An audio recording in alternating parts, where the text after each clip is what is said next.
Facebook one day and I saw that the city had posted Collinsville has a Good Neighbor Award, and I immediately go, oh my gosh, I need to nominate Ron and Sandy. Kind of gave them the story of what I knew of Ron and Sandy and what they meant to us. I put on there, you know, Ron is an active member at the Legion. He served, I believe, in Vietnam.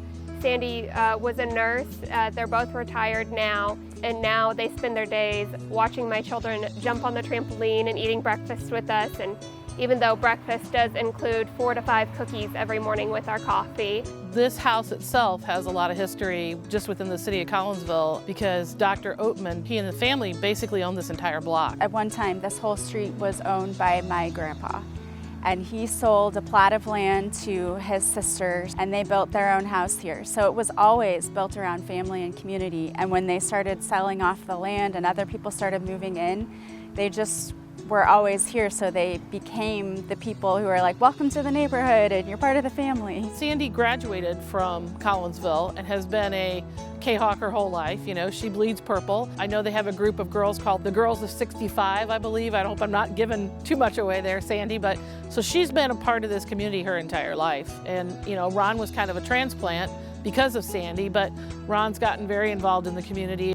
She's always been a role model for me growing up because she was always trying to take care of somebody, you know, whether it was her mom, my sister, my brother. Sandy's just that kind of person. That's her heart. She truly cares about people, and I see it every day in the way she lives her life. Ron's the same way. He'll do anything for you. He really cares about you. He's gonna make sure you're okay. When Laverne passed and the time came to sell the house, Laverne's kids were concerned about, you know, obviously being able to sell the house to somebody that they felt would take care of it and you know, help to restore it. But also, most importantly, they wanted to make sure that Sandy and Ron were next door to some people that they felt like were going to be trustworthy and good neighbors. We wanted to make sure that they had nice neighbors, that there would be people who would take care of them just like they took care of my mom when my mom got sick. Sandy would come over and help her every day, helping us out. And we wanted to make sure they kind of had the same thing, had people who were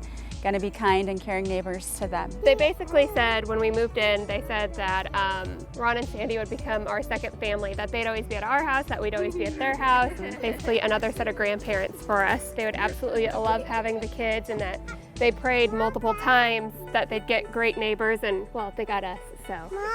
And we knew that they would love Colin and Taylor too, especially because Sandy has a very special place in her heart for little kids. As soon as I saw that they had 2 young kids, I just knew that was going to be the perfect fit for them. We are not the only neighbor that they treat as family. 2 houses down on the other side of them, they have 2 little girls, and Sandy and Ron, they absolutely love them. Our old neighbors over here are so good to us young'uns. They have a huge garden in the backyard that they share with not only us, but Rocky and Sylvie's family. They share it with Chrissy, and they share it with the guys across the street too. Really, in a lot of ways, it's old school neighborhoods. There are no boundaries between these yards. It is just one continuous string of yards that Sandy has always encouraged people to come on over and sit for a little while, or come and have a cup of coffee. And nowadays that's unusual, but here in this neighborhood, it's not. Our neighborhood is really just a big extended family, really.